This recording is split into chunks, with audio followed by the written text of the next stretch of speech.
Welcome in. This episode of What's Right with Nick Wright is brought to you, as always, by our great friends at Boost Mobile. Damonza, great to see you. Little note for the audience. We are, as we said on Tuesday, if you're watching here today, thank you, by the way. Like, rate, subscribe, review, do all that stuff that helps us out a ton. If you are expecting my, up to this point in the season, decidedly average picks for this weekend, and Damonza's up to this point on the season, absolutely sparkling, undefeated teaser, that is actually coming to your inboxes or feeds or podcast channels, YouTube, all of that Friday. So we are going to, like when we originally did the show, today's show is going to be kind of storylines, games, all of that, but our picks will come Friday. Damonza and I actually, full disclosure, will be doing them today, but we're separating into two kind of more digestible episodes because when we do it all together, one of two things happens. Either we race through the picks, which I don't want to do, or the pod becomes an hour and a half, which nobody wants. So that will be our plan moving forward, and so you will get those. It also, the only thing it prevents is, the only downside, so to speak, is it does not allow us to pick Thursday night as part of our picks, but that's fine with me. We don't typically bet the Thursday night game anyway, so that's no big deal. Everything good with you, pal, out in L.A.? We haven't checked in a while. Snake's good, life good, everything good? Snake's good, life's good. It's raining out here, and that's rare, so That's nice. That's probably good. Yeah, 100%. It's definitely good for the snakes. They like it. Oh, okay. Air pressure. Oh, wow. How about that? Didn't know. Oh, air pressure. See, I learn something new from you every day. All right, straight to voicemail, brought to you by Boost Mobile. Some quarterback injuries this week lead to some uncertainty. We'll get to that later in the show. One that we'll get to right now, Justin Fields out against Tampa Bay with a concussion. Tyrod Taylor. His name is Tyrod Taylor, not Tyrod Taylor. That's a name we all mispronounce. I don't know how big of a downgrade that is. I know Fields was awesome in week 1. We didn't see much in week 2 because he got hurt, but he'll be in. Shohei Ohtani creates a new 50-50 club, 50 home runs and 50 strikeouts, not as in him striking out, but as in him striking out 50 batters. And Adam Silver, talking about NBA Europe in 27 or 28. Adam Silver, however, might have a little more on his hands to worry about right now, thanks to Pablo Torre's kind of intrepid journalism on what was or wasn't going on with the Los Angeles Clippers. Shout out to once upon my rival and now a guy who I think just legit probably doesn't like me, but I earned it, Pablo Torre, for his great journalism on this, and seeing he and Cuban go back and forth. It's been pretty good, and Pablo released new information this morning. Reminder to everybody, like, rate, subscribe, review to the pod. And on YouTube. And before we get into it, and I'll go full here, fellas, a note to everyone out there in the takes world, which honestly is not these days just media members. It's obviously media members, but it's also anybody with any type of following. We joke on First Things First that they call me Mr. Consistency. And while it is a joke that is what they call me, it is not a joke that I try really, really hard. And one of my North Stars of media and opinion and kind of character is to try to be consistent. That what I claim to represent, what I claim to care about, the stances that I have sought out, that those logically align and I don't pick and choose. And so let me give you a for instance. We talk more on this show and the TV show about the Chiefs than just about any team. If Sunday night the Chiefs were to lose to the Giants, or this past Sunday when they did lose to the Eagles, if all of a sudden on Tuesday's What's Right, we don't get to the Chiefs, then I'm a fraud. Then I am picking and choosing when I want to, do what I have made part of my brand, right? When it's good, when I'm winning, I'm all about it, and when I'm not, I run from it, right? That would be, everyone would look at that obviously and clearly as fraudulent, maybe even cowardly. The reason I say that, kind of oddly, as I'm sure some of you are wondering where this is going before we get to the first big regular season game the Chiefs have played in years, this Sunday night against the Giants, is because of this. If over the last few years, and this applies to a lot of people, be it a comic, be it a politician, be it a talk show host, be it an internet personality, if you have made part of your brand your allergy and your disgust of and opposition to cancel culture, and you are what many of you have called yourself a First Amendment absolutist, and you haven't found the time to respond or to talk about what is, at least at the moment, one of the most direct and undeniable outright attacks on free speech by a direct state actor that we've seen certainly in my adult lifetime, then you're a phony. And everyone does not have to have an opinion on everything. And I think it is problematic when everyone feels like they have to chime in on everything. But if you have made part of your brand, I am starting the free press and I am going to rail against censorship on college campuses and cancel culture, and you maybe correctly went after previous administrations for trying to tamp down information that is disseminated on social media. If that is what you're known for, if you're one of these comedians who half your bit these days is can't tell jokes anymore because they'll cancel you, and you've decided to sit out what we've seen, and we'll see how it plays out, but from the very top down of the administration, down to the FCC, down to the temporary, what's the word? Not cancellation, at least as of yet, but dismissal of Jimmy Kimmel, then you're just a fraud. And that's fine. As Wild says, everybody can't be Mr. Consistency. And again, I want to make this clear. If you have sat out a lot of the First Amendment cancel culture, those conversations on whenever it's happening, you're like, not my purview. I do not think you have a responsibility right now to be like, this is where I take my stand. I do not feel that way. But if that's been your brand and you are more concerned about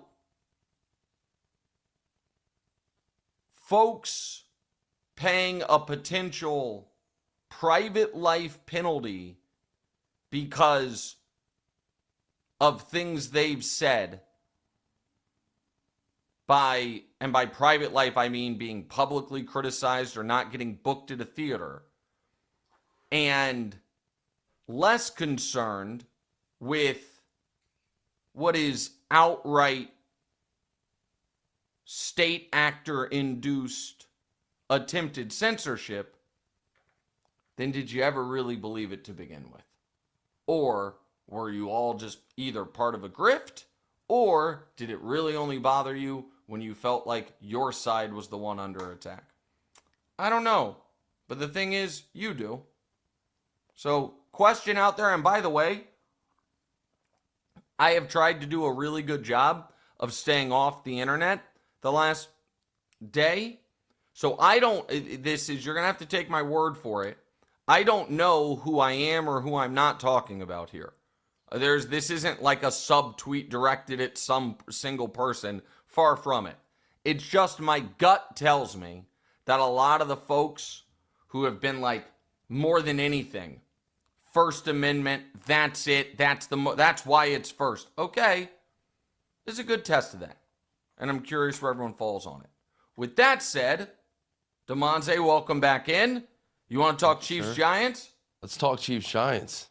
A big game for your boys over there in Arrowhead. Yeah. So they got the Giants this Sunday. They are 0-2 for the first time in the Mahomes era. They face the Giants, obviously. They are 1-11 in the last 12 at MetLife. What is at stake for Kansas City here? Well,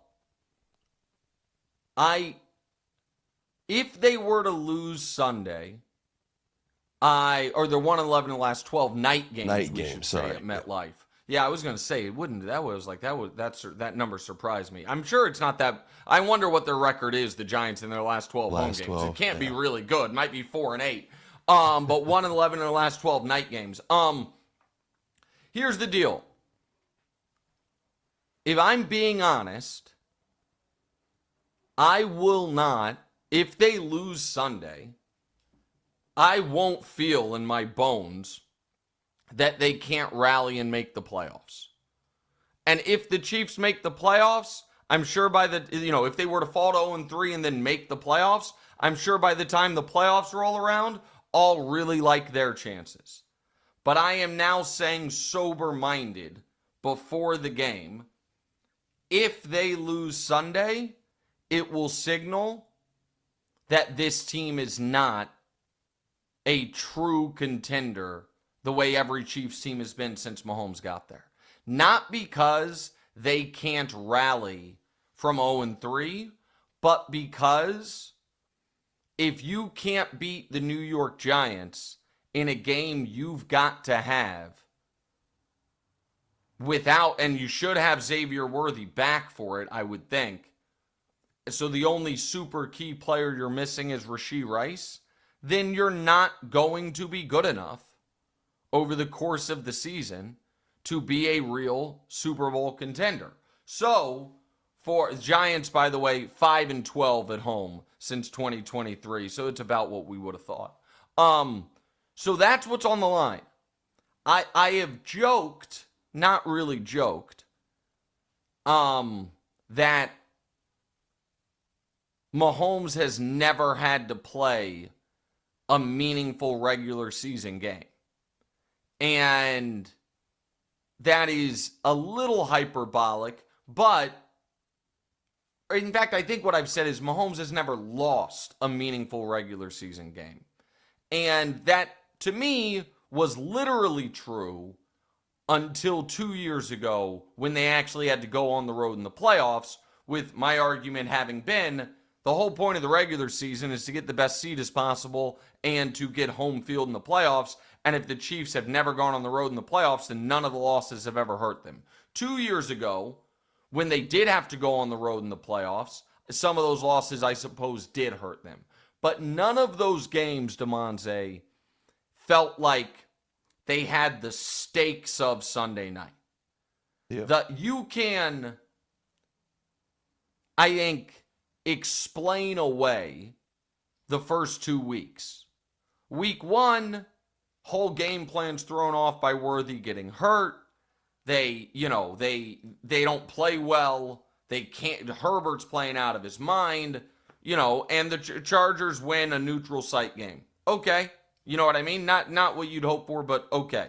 Right. Game 2, the Chiefs, again, can't really get the passing game going without their 2-star receivers or potential star receivers. Despite that, and despite missing a kick, and despite failing on a 4th down early in the 3rd quarter, they're on the precipice of taking the lead and having control of the game, and Kelsey makes a mistake. You know what I mean? And you're playing a great team in Philadelphia.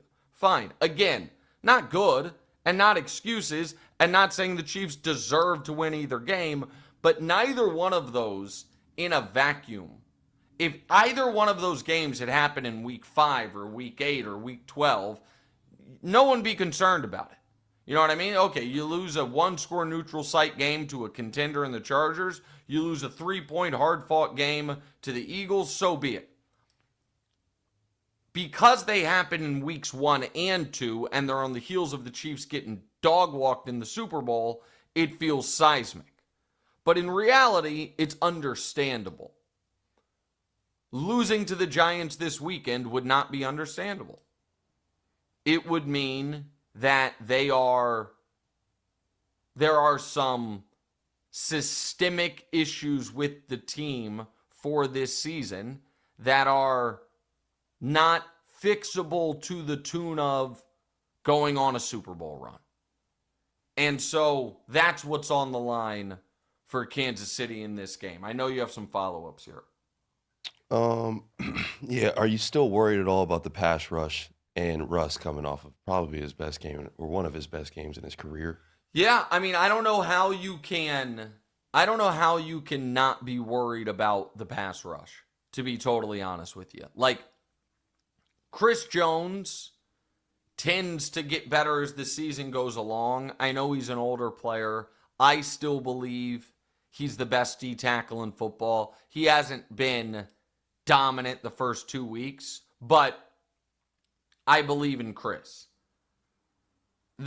Karlaftis just got paid. Karlaftis was a first-round pick. Karlaftis needs to be better. And then the other guys, Mike Dana, who's hurt now, Charles Omenihu, who has been disappointing and been wholly ineffective thus far this season. And then you have Ashton Gillette, my apologies, a rookie, Omar Norman-Lott, a rookie. They've got to be able to create some type of pressure without sending a blitz. With that said, Russ having 450 yards last week does not play into this at all. Last week Russ was unbelievable. I don't think that was him all of a sudden turning back the clock permanently. I think that was him turning back the clock for an evening. Now, let me give you the bright side of if they win. Okay? If they win, and I believe they will win, I don't necessarily think it'll be pretty. I don't necessarily think it'll be easy. But I am marrow deep confident they'll win. They win, all of a sudden, they are playing a week 4 game to totally flip every narrative that's existed thus far, because you know who comes to Kansas City in week 4? Your Baltimore Ravens. Yeah. And what are you shaking your head about? Tell me. Yeah, boys need to be worried. Oh, the Chiefs need to be worried. Maybe. Yeah, 100%. But just follow me down this path. Yeah. The point I'm making is the Chiefs then will have in front of them the ability, if they win Sunday, to say, we win this home game against a team we literally always beat, and they're the AFC contender everyone's worried about. We get the whole, people freaked out about the Chiefs. They had this brutal opening schedule. You know, they dealt with an injury, dealt with a suspension. They're 2-2 anyway. And Baltimore leaves that game at best 2-2. And we'll see what happens in Baltimore-Detroit on Monday night, or I don't know if that's Monday or Sunday. It's Sunday. Whatever. No, I Sunday think it is night. Monday, actually. It is Monday. It's What, Monday. I know it's a night game. Oh no, the Chiefs It's game Monday. Sunday night, obviously. So it's Monday night. And maybe Baltimore's the team everyone's freaking out about, right? And so certainly if Baltimore loses to Detroit, people will be freaking out if they fall to 1-3. So they just have the opportunity to turn the whole thing. Yep. It will not feel that way at all if they lose to the Giants. If they lose to the Giants, they will just feel like a bad team with a great quarterback. And I don't believe that's what they are, but they got to go prove it Sunday night. So you have 7 teams above the Chiefs right now in the tiers. I know that has to kill you. Is this the worst that you felt about a Mahomes? The worst that you felt about the Chiefs in the Mahomes era? No, the worst I felt about him was it was the 2021 season. They had just gotten annihilated by the Bucs in the Super Bowl. And that next year, not only did they start 3-4, but some ugly moments. Week 1, they were playing Cleveland and escaped with a win. Week 2, Baltimore goes for a 4th down late and beats them. Week 3, the Chargers beat them at the buzzer, essentially. And then week 5, they get annihilated by the Bills. And then week 7, they get annihilated 27-3 by the Titans. The Titans. And Wow. And so that team fell to 3-4, and at that point, I guess if you include the Super Bowl, had lost 5 out of 8, and it was up until that Super Bowl against the Bucs, Mahomes had never lost a game by more than 8 points, and then all of a sudden they get blasted in the Super Bowl. They get beat by 18 by Buffalo. They get beat by 24 by Tennessee in a span of 2 months or 2 football months. That was the low point. Now, that team ended up going from 3-4 to 12-5, and then in the AFC Championship game, up 21-3 at halftime before that second half meltdown against Cincinnati. And that was the only year in this 6-year stretch they haven't made the Super Bowl. But that was the worst I've ever felt about them. But this is second. The Giants. Oh, okay. Yeah, I was about to say, with the Giants win on Sunday, it's getting pretty close. Oh, no. The Giants win puts us in totally new territory. All right, reminder to everybody, we are so excited to be partnered with Hard Rock Bet. Everybody knows and loves the Hard Rock hotels and casinos, and now you can use the top-rated Hard Rock Bet Sportsbook to place your bets all NFL season and beyond. Hard Rock Bet is the only legal sportsbook in the state of Florida, the only one in Florida, and is also available in Arizona, Ohio, New Jersey, Indiana, Tennessee, Virginia, Illinois, and Colorado, with more states launching all the time. You can also play on Hard Rock Bet's online casino if you are in New Jersey. Throughout the football season, we'll be using Hard Rock Bet lines to make our predictions for the biggest games. As we gear up for the NFL season, sign up for Hard Rock Bet, make a $5 bet, and you'll get $150 in bonus bets if you win. Again, make a $5 bet, and you get $150 in bonus bets if you win. Head over to Hard Rock Bet and sign up and make your first deposit today. All right, Damonza, let's get on to what actually might be. This might be a better game than Detroit-Baltimore. It's certainly the best game of Sunday. That might be boring. We got a divisional round rematch between the Rams and Philly. So if you think back to last year, this team was 20 yards away from beating Philly. Who do you think has more to prove this time come around? Which one might be boring? Are you saying Detroit-Baltimore might be boring? Philly Rams. Oh, yeah, why would Philly Rams be boring? They might not throw the ball, dude. They might throw it a little bit or do everything that they need to do to get the game, but I don't think it's going to be a light show or anything like that. All right. No, I agree with you. be. I don't think this is going to be a recreation of Baltimore Buffalo week 1. Which, Yeah. by the way, did you hear what I think it was DraftKings said about that week 1 Baltimore Buffalo game? What It did was they the say? single worst game for them. No, the single biggest loser for them ever. Oh, was like that with the. game. Oh, okay, copy. They lost a lot of Because money. if you guys remember what I talked about, all the early money was Baltimore plus 1.5. All the late money was Buffalo plus 1.5. So they lost both sides of it with Buffalo winning by 1. You then add to it, Damonza, when you have that many touchdowns and that many points, nobody's betting unders on player props. You know what I mean? People are betting overs and touchdown scores and in-game betting. They're betting underdogs, live betting. You know what I mean? So you get a win. right. Get a win. Yeah, exactly right. So they said that was their single worst result ever. When you put it all together, which is not surprising. All right. Rams, Eagles. Who has more to prove?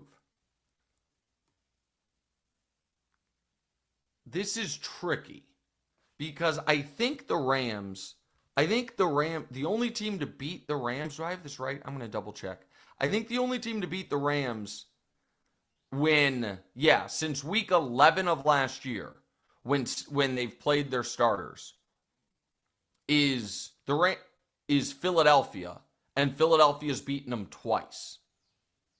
The Rams since week 11 of last year have beaten New England, New Orleans, Buffalo, San Francisco, New York, Arizona, Minnesota, and then Houston, Tennessee, and they're 0-2 against Philly. So, and this is, they're the defending NFC champs, obviously. They're the defending Super Bowl champs. So one would think the Rams. Philly, on the other hand, has been really weird this year because they are so unwilling to throw the ball. And when they do throw it, they are so unwilling to throw it more than 3 yards past the line of scrimmage. And the only reason I feel that this has not, and this is understandable, this has not been more of a story is where A.J. Brown is really upset is because they're winning.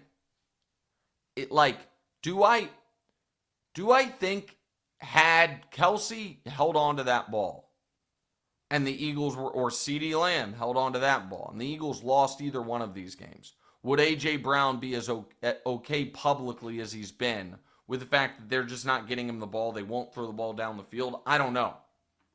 Do I think a lingering, lurking, potential story is, could Mike Vrabel, the head coach of the New England Patriots, try to make a play before the deadline for the player he used to have in Tennessee, who a lot of people believe what fractured his relationship with the Titans was the Titans trading away A.J. Brown to Philadelphia?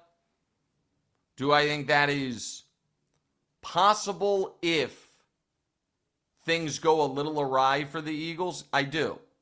Do I think that while Jalen, to his credit, clearly does not care how it looks as long as they win, that might not be how everyone feels? You think A.J. Brown is selfishly be hoping that they lose the game? No. I don't think that. I think A.J. Brown is hoping you throw me the damn ball. Yeah. That I get to remind everyone how good I am. I just don't know that they're going to do that. Right. I that also system think seems locked in. Yeah, but here's what's interesting about the Eagles thus far this year. Last year, it was really hard to complain about the Eagles anything because after week 4 last year, they didn't lose a single time when Jalen played, and Saquon was breaking records every weekend running. The offense looked amazing. This year, that is not the case. Saquon's been relatively bottled up each of the 2 weeks, and the offense has looked stuck in the mud. The other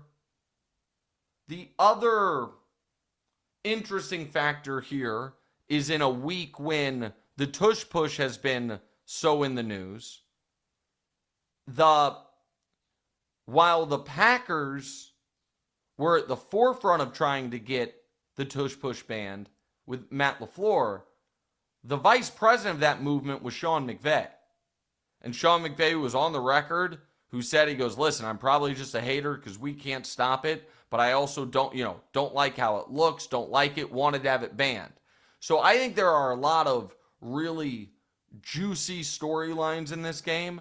I also think these are two great teams. Here is my concern if I'm Philly, or potentially great teams, I should say. What are we doing with the receiver that Quinyon Mitchell isn't on? Like Puka and Devontae, one of them isn't going to have Quinyon Mitchell on him. And Adoree Jackson ain't the answer. And so I find that I cannot wait for this game. We'll see if it's one of my picks in our gambling show. If it were to be one of my picks, I would be going with the Rams plus the points because I think the Rams absolutely can win. And I think there was a lot of emotional... There could be some emotional fatigue for Philly after that Chiefs game. And all of a sudden, where they're having to defend their beloved tush push to the media because folks are finally picking up on that they're lined up off sides almost every single time. And they jump most of the time. And so that is, and listen, back-to-back, Philly's opening season schedule, brutal. Cowboys, Chiefs, Rams, Bucks. Now, 2-0 is the best you can hope for. Rams, Bucks, really tough ones. Really interested in seeing them both. See if it's one of my picks in a bit. Let's get to the other game of the weekend, except it's Monday night. Yeah, so my Ravens are facing off the Lions on Monday night. Now, both these teams are coming off of dominant Week 2 performances, or top 3 in points per game this year.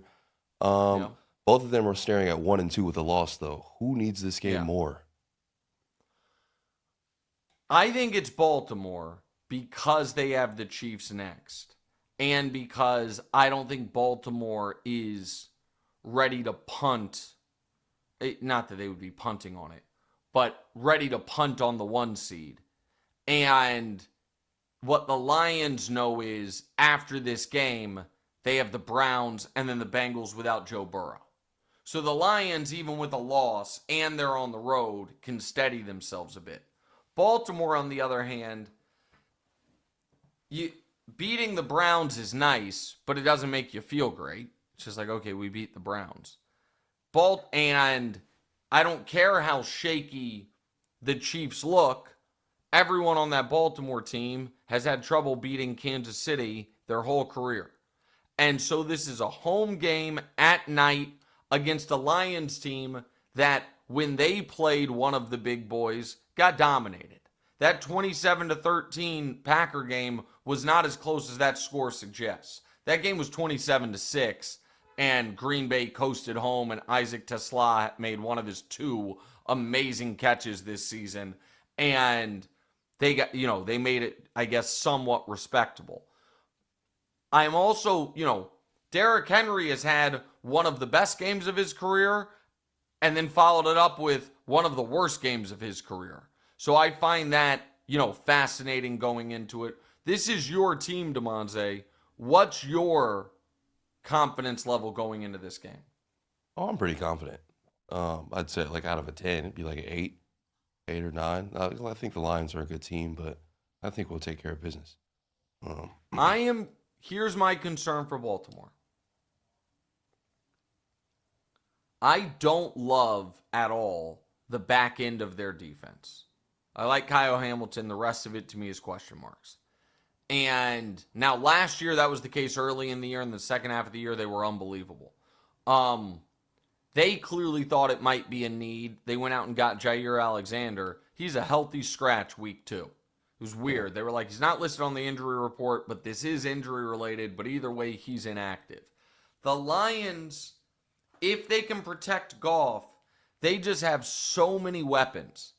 And Jameson Williams, even though he's first team all knucklehead, is a hard guy to deal with. Obviously, Amon-Ra St. Brown's great. Gibbs is great. Laporta's really good. It feels like a game that if Baltimore can't get there with 4, Detroit is going to be able to move the ball, and that this is going to be a shootout. Which I guess... Too. Go ahead. 100%. No, we got stars too. We'll be ready. And listen, DeAndre Hopkins has made 3 catches this year. It should have been 3 touchdowns. 1 was ruled down at the half-yard line. Zay Flowers, who I've never been a huge believer in, has looked really good.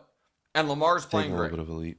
Yep. Like, there's no... I mean, that's almost a given at this point. But Lamar is, even by his standards, really playing great football. And so, no, I think this would be... quarterback passer rating ever. He's got the best average. Yeah, he just... Over correct. Aaron Rodgers, I think he just beat out.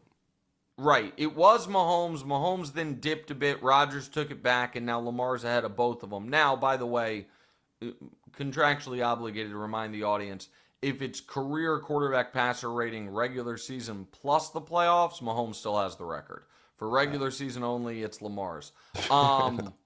And I know this is the highest total of the weekend, and I don't really bet totals, but if I were to me, this is an over game.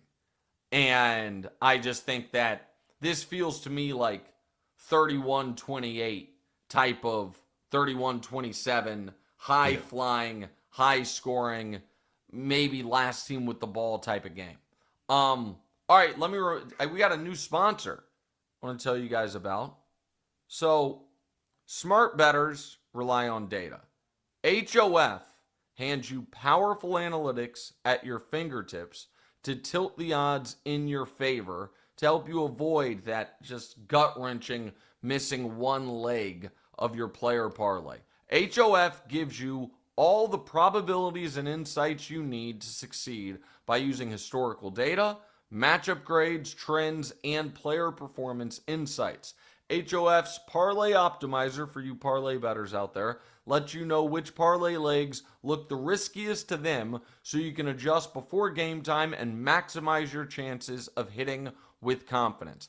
HOF crunches millions of data points in seconds, so whether you're building a same-game parlay or you're more like me, maybe just picking a money line team to go with, let the stats that HOF can provide help guide your decisions.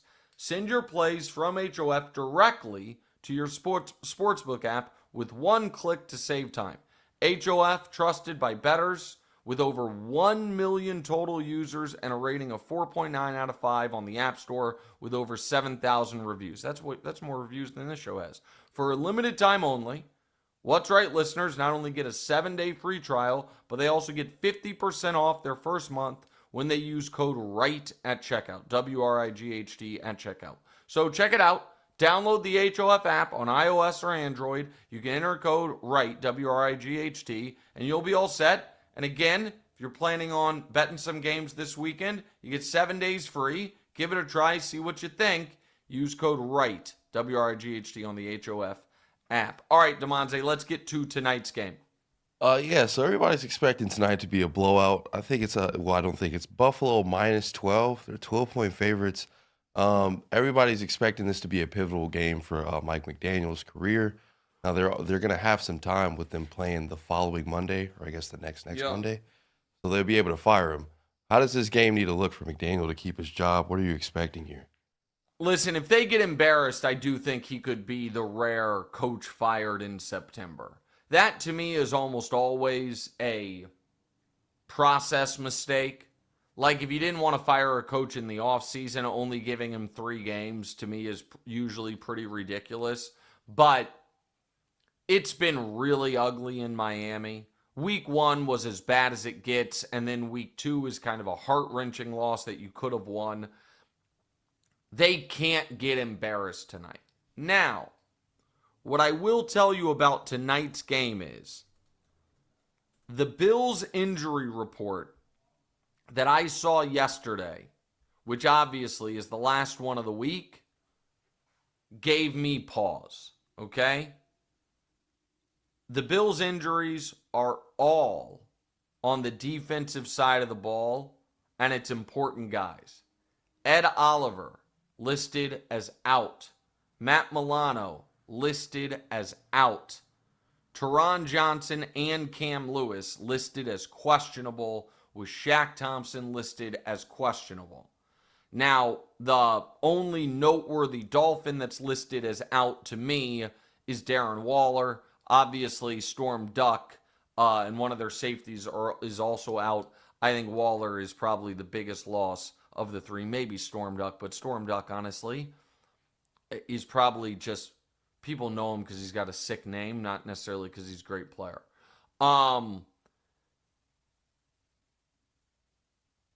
This is going to be a very popular Survivor pick if people are betting Survivor on Thursdays.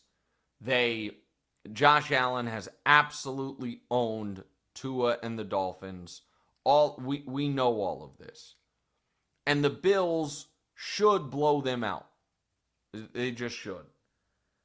The defensive injuries for Buffalo concern me a bit. Because what we do know is if Tua has time and you can't disrupt the rhythm of the offense, that offense can be really good. And so in the last game too, in New England, yeah, right. He had the terrible pick late, and he also, took the sack late. Like, it ended terribly, but you saw how potent that offense in theory can be intermittently in that game. And so I would not bet this game either way. I certainly think 35-10 Buffalo is on the board. But is there a chance that at the end of the first quarter, this is 14-0 Miami? And then Buffalo is like fighting its way back the rest of the way. It's Thursday, which is adds some weird stuff to it. Is this me just wish casting because, I want the Chiefs not to be eliminated from the 1 seed conversation by the end of September? Maybe. But those Bills injuries concern me just enough that I'm going to give Miami a puncher's chance in this game. I also think that Tua saying, and I don't know if we talked about this on this show yet, Tua saying, like, I can't run or throw like Josh was unfortunate. Like, that's just, like, Tua gave a quote like he were a backup quarterback stepping in rather than a guy who's paid like he's a superstar.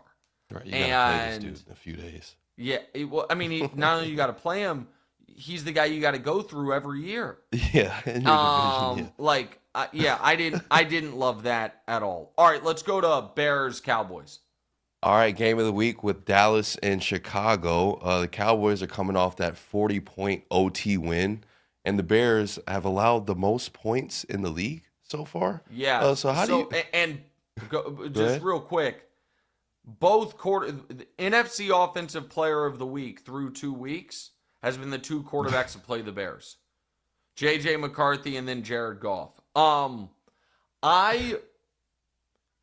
Listen, the Bears, everyone's going to focus on Caleb. They allowed 52 points, man.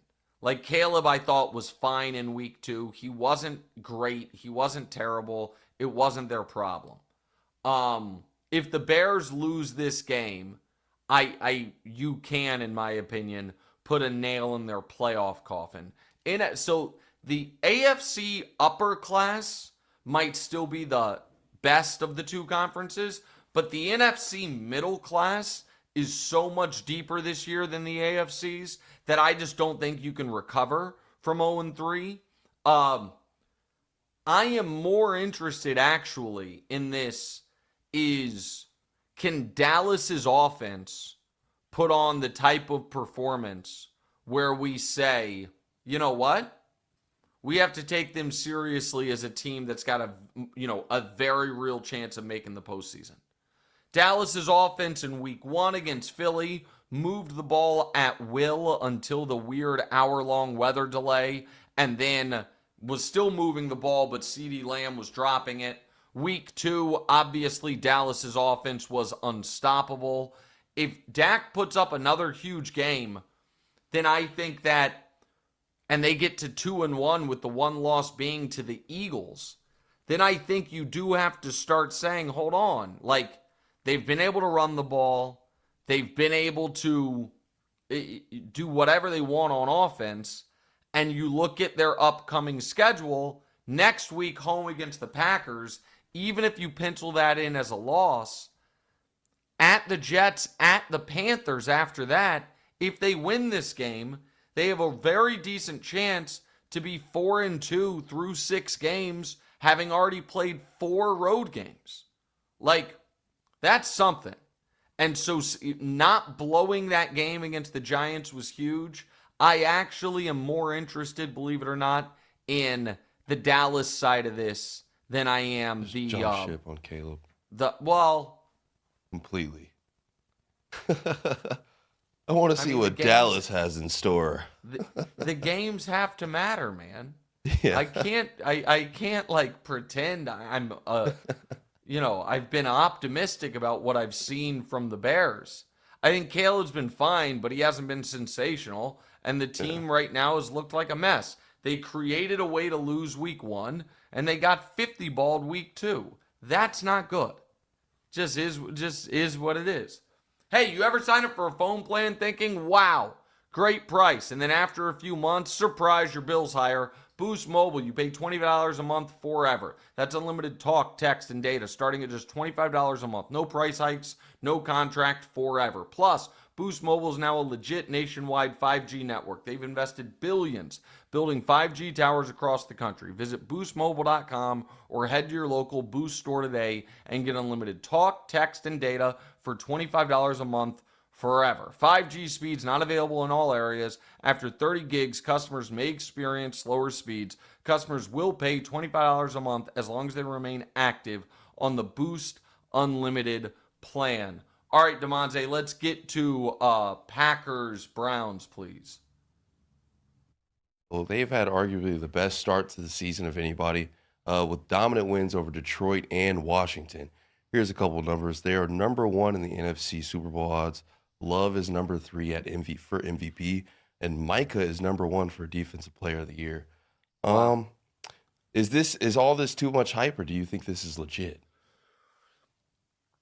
Listen, I said it after the Micah trade. I'll say it again. The most interesting player in the NFL this year is Jordan Love. They have all the pieces. If Love can just be steady, there's no reason they shouldn't be not only a real contender, but be awesome all year. And he's been steady. I don't think he's been sensational. I think he's been steady. And that's all, you know what I mean? That's fine. He has, Coach Mangini had this stat. I couldn't believe it. Like, Jordan Love only has 5 games in his career with a passer rating between 85 and 99, which are like solid, good, not great games. Every other game, the passer rating's either been 84 or below or 100 and above. So he really he epitomizes the old Josh Allen roller coaster stuff. And so I really like what they have in Green Bay. And Michael really has rejuvenated them. They just seem very happy over there, excited, crushing. He's such a great player, man. Yeah. And it's just, his impact is felt every play he's on the field. And I think that they are going to really put it on the Browns this weekend. And so we'll spoiler alert, that's going to be part of our pick show on Friday. All right, last game we're getting to before we get to listener questions. So the Chargers have a chance to start 3-0 if they go in here and beat Denver, and that will be 3 divisional wins for them. And they are in the Chiefs division, as we all know. Are you Yep. secretly rooting for the Broncos this week? It is better for the Chiefs if the Broncos win. That's for sure. If that's the question. Like, I'd rather, because if the Broncos win, then the Chiefs are all of a sudden only a game out of first place, right? If the Chargers win, then yes, you don't have to, like, the Chiefs are tied with the Broncos, assuming they beat the Giants, but the Chargers have that separation. The thing is this, I'm not worried about the Broncos. So being tied with the Broncos doesn't really matter because I think the Broncos are going to find some more losses along the way. The Chargers have just looked awesome. And I thought they looked defensively, they've looked like the best team in the league. Now, I talked about it on Tuesday. I didn't love some of the game management stuff late in that game. And they're going to miss Khalil Mack. By the way, I sent this to the group chat. Khalil Mack listed, or according to, the NFL injury insiders, is going to miss, quote, or will be back in, quote, a few weeks. I'm going to go ahead and plant my flag right now that week 8 is the absolute soonest he'll be back, and I probably would take after that. Like whatever the initial reporting is, but, about the injury, add a few weeks to it. And that kind of is exponential. Where, like, Burrow, 3 months, season over. Khalil Mack, a few weeks, 6 weeks. So that's not good, obviously, that injury. And Herbert getting banged up a bit's not good. But I think Bo Nix is going to really, really struggle against that Charger defense. Is it at all alarming to you that him and Patrick Mahomes have the same quarterback rating right now, or passer rating? I don't like it. Yeah, I don't like it. I'll be honest with you. I don't like it. But I think that'll change. All right, let's get to some of the listener questions from Tuesday and then from today. Joe asks, how was the steakhouse opening, Nick? Did you meet Taylor? No, so I went Friday. It was great. It was really, really good. They did an awesome job. It's like a traditional steakhouse with a bunch of Chiefs or Kansas City kind of flares to it, which I thought was really cool. It's the same restaurant group that owns Toca Madera, which they have restaurants in a few cities, but I know the one in Aria. Friday, the Chiefs I know Patrick was going to be there. They ended up not going Friday.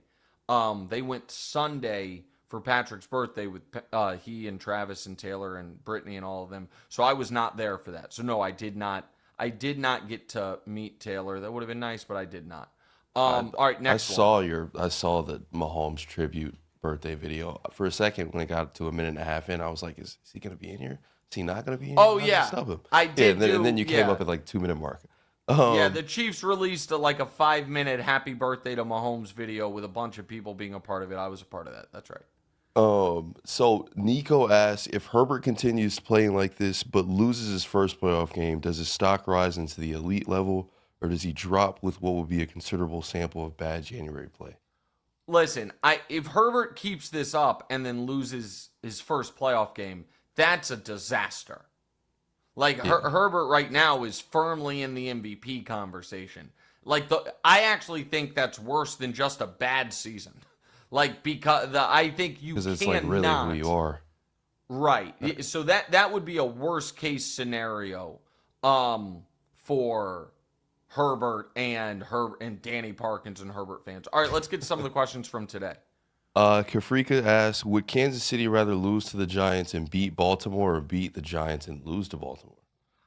I mean, you'd rather lose to the Giants and beat Baltimore because it's a cross-conference game, but I won't be able to stomach the idea that they lose to the Giants. I can't even deal with that idea.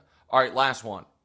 Jason says, Nick, you joked on the show yesterday that the Chiefs game this week would be a shave your head game. Will you actually shave your head if the Chiefs lose? It's very controversial because no one close to me wants me to go back to my old haircut except for your mother. Damonza. Mom? And That surprises yeah, me. Like buzz cut? close to it, yeah.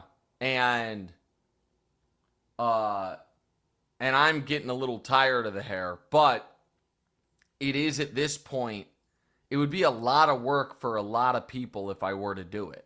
Because we have to redo all of the First Things First commercials, all of the headshots. We have to rebrand I'm kind of like pot committed to this hairstyle now.